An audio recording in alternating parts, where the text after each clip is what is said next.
और सर को बुला लेते हैं। प्लीज वेलकम अभिनय Sharma. Come on everyone for अभिनय सर। नमस्कार। Thank you Rahul ji. आज लीडर ऑफ अपोजिशन और हम जैसे शिक्षकों को अगर पेपर लीक पे ऐसे इवेंट करने पड़ रहे हैं तो आप सोचिए पेपर लीक कितना बड़ा उद्योग है। और आप कहते हैं आवाज उठाना गलत है। आज मैंने बहुत हिम्मत की, जब मैं यहाँ आ रहा था तो तमाम टीचरों ने मुझे कहा कि आप लीडर ऑफ अपोजिशन के साथ देखेंगे। ये कैसा डर है? मैं इस डर को भी तोड़ने आया हूं कि हम सब मिलकर के अगर देश हित की बात होगी, पेपर लीक की बात होगी, तो हम ये आवाज उठाएंगे। और बगावत किसको करनी है? ये हक की लड़ाई है तुमसे, और ये हम हक लेकर रहेंगे। आज आपने बात सिस्टम की क्या है सिस्टम?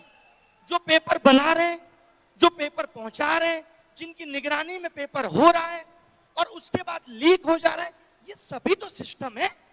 और आप कह रहे हैं सिस्टम फेल हो गया। कहने का मतलब है कि तुम जिन लोगों को जिम्मेदारी दे रहे हो वो जिम्मेदारी ठीक से निभा नहीं रहे, और तुम क्या कह देते हो? सिस्टम फेल हो गया। रेल अच्छी दौड़ रही है तो सरकार को श्रेय चाहिए। सब कुछ everything in this country is happening good in the नेतृत्व ऑफ प्रधानमंत्री। लेकिन जब प्रॉब्लम आ जाएगी, सिस्टम जिम्मेदार है, तब सिस्टम क्यों? 22 लोगों ने आत्महत्या कर दी। क्या देश के प्रधानमंत्री, शिक्षा मंत्री की संवेदना नहीं थी? इस पे नहीं आनी चाहिए थी? ये दर्द देश के लोगों का नहीं है? इन कैमरों से पता चल रहा है कि कैमरा हर जगह पहुंच रहा है, पेपर लीक नहीं पकड़ पा रहे आप। यानी आप जहां चाहते हैं वहां आपका कैमरा पहुंच जाता है, और जहां नहीं चाहते, अब आप कह रहे रीनीट करा तो लिया। ये तो वही बात हो गई, एक चोर 10 साल में 80 चोरी करता है, एक बार आपने उससे चोरी किया हुआ धन छीन लिया, बस काम खत्म हो गया। ये कैसा न्याय है साहब? एक इंसान को भूख सिर्फ रोटी की नहीं है, उसकी पूरी आगे आने वाली पीढ़ी इस पेपर लीक से प्रभावित होगी।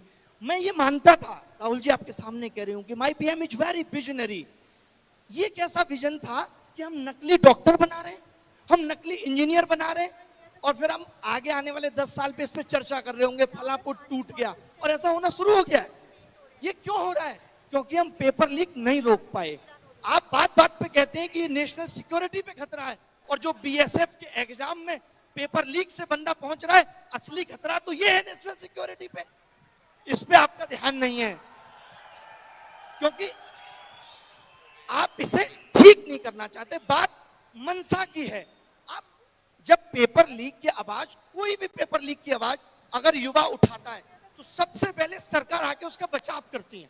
नहीं, पेपर लीक नहीं हुआ, यानी आप पेपर लीक का नुकसान उठाएंगे, आप ही को साबित करना है कि पेपर लीक हुआ है कि नहीं, और सरकार नहीं मानेगी तो आपको कोर्ट जाना है, और कोर्ट का न्याय तो आपको पता ही है कि कितना न्याय मिलेगा आपको।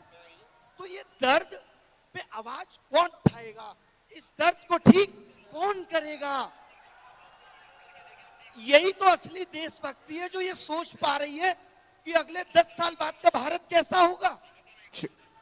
हमें आपने बहुत सपने दिखा लिए, अब 2047 के विकसित भारत का सपना हम सब पूरा करेंगे। कैसे? गलत पे आवाज उठा के, तभी तो पूरा होगा। वरना आजकल बहुत रील आती है सोशल मीडिया पे, एक गंदा सा कमरा होगा, रील आएगी, एआई साफ करके तुरंत डेवलप कर देता है। वरना 2047 में हम लोग रील में देखेंगे भारत गया है, पूरे भारत को 30 सेकंड में डेवलप कर देगी। ये डेवलप करने का तरीका है। शिक्षा व्यवस्था नींव है किसी सिस्टम की, किसी की भी। आप स्कूल बंद कर दे रहे हैं क्योंकि बच्चे नहीं आते। भाई आपने क्यों नहीं सोचा बच्चे क्यों नहीं आते?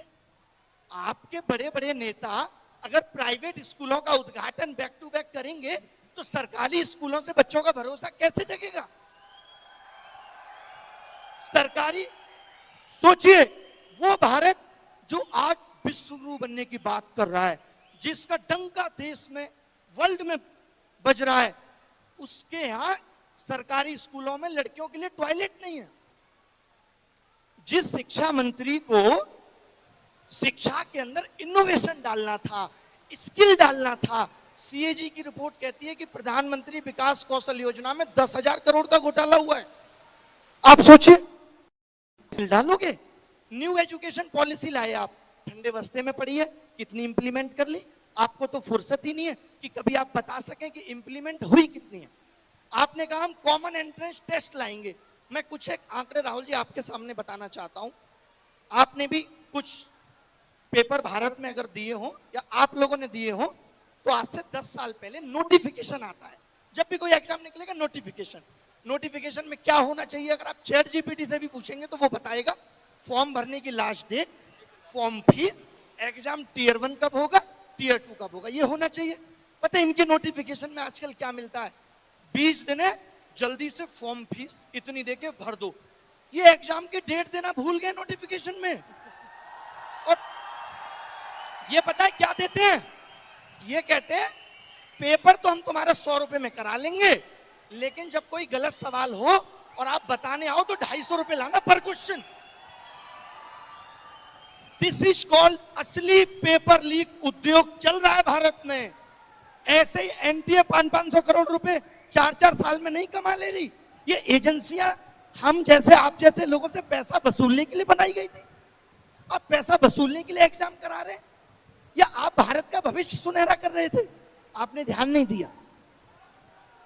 नीट जैसे एग्जाम में, नीट का एग्जाम कितना बड़ा एग्जाम है, क्या उसमें गलत सवाल ना हो इसकी जिम्मेदारी सरकार नहीं ले सकती? ये कहते हैं ये गलत सवाल पे 250 रुपए लेंगे आपसे, गलती तुम करो और पैसा हम देंगे तुम्हारी गलती सुधारने का। और फिर लोग कहते हैं शिक्षा मंत्री की क्या गलती है, सिस्टम में कमी है, शिक्षा मंत्री ने पेपर लीक नहीं किया। तो शिक्षा मंत्री ने तो पेपर बनाया भी नहीं है, जरूरत ही नहीं है शिक्षा मंत्री की, सिस्टम ही रहने दीजिए। क्यों बनाना है शिक्षा मंत्री? बनाना क्यों है? आप कुछ कहना चाहते हैं राहुल जी? आप कुछ कहना चाहते हैं? नहीं, आप काफी पैशनेट हैं इस चीज के बारे में। जो आप कह रहे हैं उससे मैं सहमत हूं। मैं कोचिंग बंद कर चुका हूं, 6 साल हो गए मुझे केवल और केवल इस पेपर लीक उद्योग, एजुकेशन सिस्टम और एग्जाम सिस्टम को सुधारना है। और दुनिया के किसी भी मंच से अगर शिक्षा व्यवस्था की बात होगी तो मैं जरूर मिलूंगा।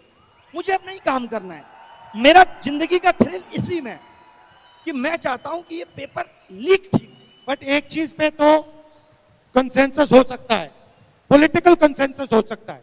देखिए, राजनीति छोड़ दीजिए, बिल्कुल पॉलिटिकल कंसेंसस हो सकता है कि पेपर लीक को, एक छोटा सा स्टेप है, बट पेपर लीक को हमें खत्म कर देना चाहिए।